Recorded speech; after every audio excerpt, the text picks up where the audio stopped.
Y para analizar este tema saludamos a esta hora de la noche al doctor Henry Cancelado. Él estudió ciencia política y tiene una maestría en análisis de problemas contemporáneos. Buenas noches, doctor Henry, y bienvenido a Noticias Capital. Muy buenas noches, muchas gracias. Muy bien, hace algunos minutos en el primer informe escuchamos al coordinador de las Naciones Unidas en Colombia, al doctor Fabricio Hochschild. Él nos dijo que la urgencia en este momento del proceso de paz entonces es un cese bilateral al fuego. ¿Qué opinión tiene usted en cuanto a este tema? Yo creo que sobre todo las FARC está buscando este cese al fuego bilateral, precisamente viendo la capacidad militar que todavía puede emplear el Estado, en que el escenario militar se pueda volver en una balanza que pueda afectar lo que ocurre en las mesas, ¿no? Y de ahí pues la resultante de la Declaración de las Naciones Unidas, en la que este escenario político lo que busca es no movamos más las condiciones políticas desde lo militar en el proceso, y entonces ahí la idea de que salga un cese bilateral al fuego, ¿no? Pero en lo personal creo que todavía falta mucho por hablar y mucho que las partes tienen que demostrarse en el terreno para poder llegar y estar plenamente convencidas de esto. Claro, hace un par de días uno de los jefes negociadores de las FARC en La Habana, Cuba, Pastor Alape, afirmó que eventualmente estarían dispuestos entonces a pagar penas en centros especiales de reclusión. ¿Esta declaración no se contradice entonces con el comunicado que nos dio las FARC la tarde de hoy?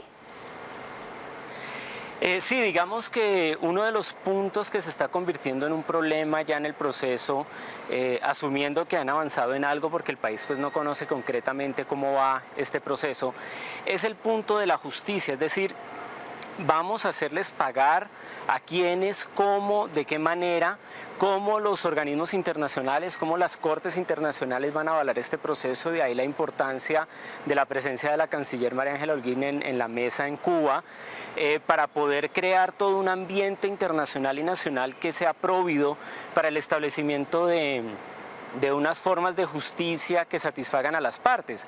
El tema es que las FARC está asumiendo una actitud de rebelión legítima.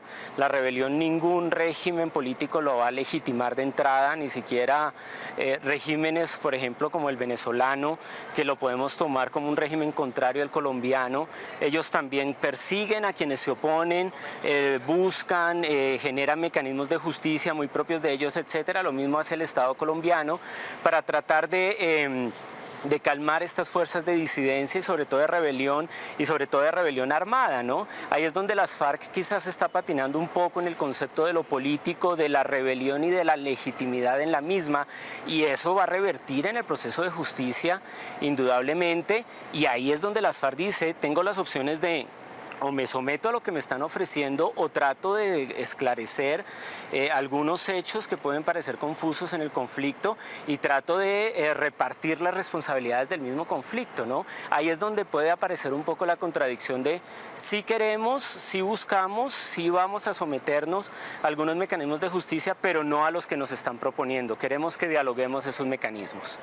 Claro, en este comunicado, hablando pues sobre este tema, las FARC reiteran entonces que no están dispuestos a someterse al sistema judicial colombiano si no se tienen más bien garantías. ¿Usted cree entonces que podría convertirse este punto en un obstáculo en el tema de penas por delitos de lesa humanidad?